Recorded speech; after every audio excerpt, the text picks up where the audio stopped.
الحمد للہ رب العالمین۔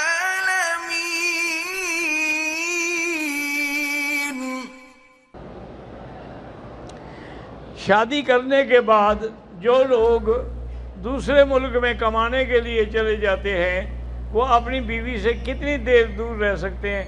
زیادہ سے زیادہ 6 مہینے۔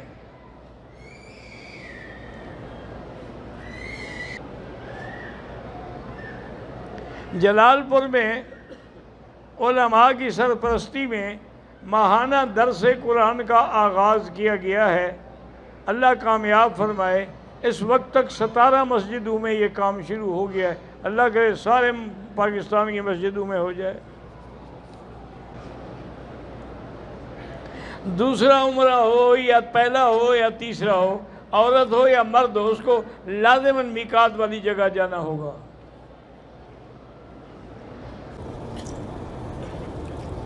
حتیٰ کہ علماء کی اس میں بحث ہے کہ یوم الجمعہ زیادہ شان والا ہے یا یوم عرفات زیادہ شان والا ہے۔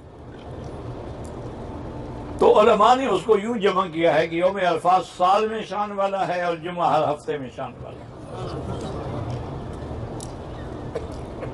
اور اس دن کی ایک فضیلت بھی ہے کہ اگر کوئی شخص جمعہ کے دن ایک گھڑی اللہ نے رکھی ہے جو چھپا دی ہے، چونکہ ہر اعلیٰ چیز کو چھپایا جاتا ہے۔ لیلۃ القدر ہے، اللہ نے چھپا دی کہ لیلۃ القدر تو ہے لیکن کب ہوگی؟ لا یعلمها الا اللہ، اللہ کے سوا کوئی نہیں جانتا۔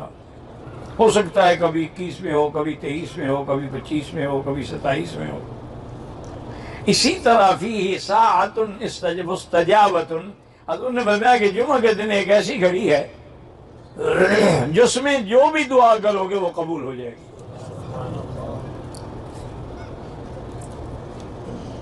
اب اس میں اختلاف ہے کہ بھی وہ گھڑی کب ہے۔ بعض علماء نے یہ لکھا ہے کہ امام جب منبر پہ خطبے کے لیے بیٹھتا ہے، ابھی اذان ہوتی ہے، خطبہ شروع نہیں ہوتا، اسی اثناء میں وہ گھڑی ہے۔ اور بعض علماء نے لکھا ہے کہ امام جب خطبہ ایک دینے کے بعد بیٹھتا ہے اور دوسرے خطبے کے اٹھنے کے لیے درمیان میں جو وقفہ ہے اس میں وہ گھڑی مستجاب ہے۔ اور اللہ سے جو بھی مانگو گے وہ ملے گا، لیکن شرط یہ ہے کہ وہ دعا شریعت کے خلاف نہ ہو، قطیعت رحم نہ ہو کہ رشتہ داری کو توڑنے کے لیے ہو یا کسی کی بربادی کے لیے ہو یا کسی کی ہلاکت کے لیے نہیں۔ ایک تو نعمت اس میں یہ ہے، اور بعض علماء کہتے ہیں کہ اصل میں اس گھڑی کا وقت جو ہے وہ عصر سے لے کر مغرب تک ہے، اس میں وہ گھڑی ہے۔ تو اس کا بہتر حال یہ ہے کہ جو میرے بزرگ عمرے پہ یا حج پہ تشریف لائے ہیں، آپ کو تو یہاں کوئی کام نہیں ہے۔ اگر آپ لوگ مسجد میں، مسجد الحرام میں یا جس مسجد میں آپ نے جمعہ پڑھا ہے،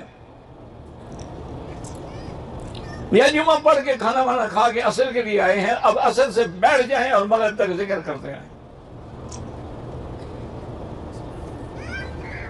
اور اسی میں وہ دعا مانگیں، اور پہلے سے یہ نیت کر لیں کہ اس دعا کے لیے میں بیٹھ رہا ہوں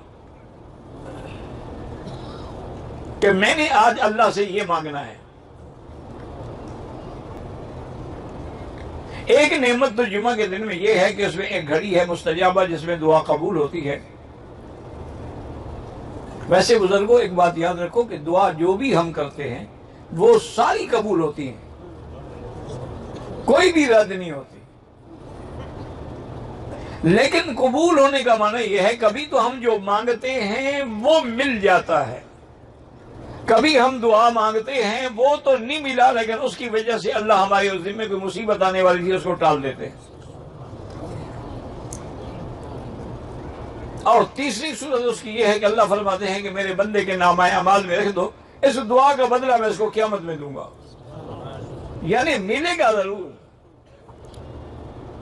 اور یہ بھی صحیح حدیث میں ہے کہ جب بندے کو دعاؤں کا بدلہ قیامت میں ملے گا تو کہے گا اللہ اچھا ہوتا کہ میری کوئی دعا بھی منظور نہ ہوتی، آج سارے بدلے مل جاتے۔ تو دعا میں یقین کامل ہو۔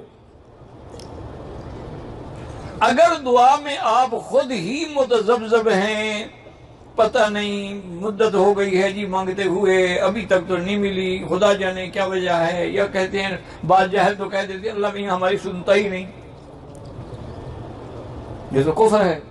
اللہ تو سب کی سنتے ہیں، وہ تو کافروں کی بھی سنتے ہیں، وہ تو جانوروں کی بھی سنتے ہیں، ان کو رزق کون دیتا ہے؟ سیدنا سلیمان علیہ السلام بارش نہیں تھی، آپ بھی دعا کر لیں کہ اللہ مکے میں بارش عطا فرما، دل سے دعا کر لیں۔ میری بہنیں، میری بیٹیاں، میری مائیں یاد رکھیں کہ اگر توجہ کامل نہ ہو تو چائے کی پیالی بھی نہیں بن سکتی، ایک روٹی بھی توے پہ نہیں پک سکتی، یہ ہاتھ جل جائے گا، یہ روٹی جل جائے گی۔ تو اللہ کی طرف توجہ نہ ہو کہتی ہے دعا منظور نہیں ہوتی۔ توجہ ہو اور یقین ہو کہ تیرے سوا ہمیں دینے والا کوئی نہیں، یا اللہ میرے سوا تیرے تو بندے اربوں کروڑوں ہیں لیکن میرا تو ہی صرف رب ہے۔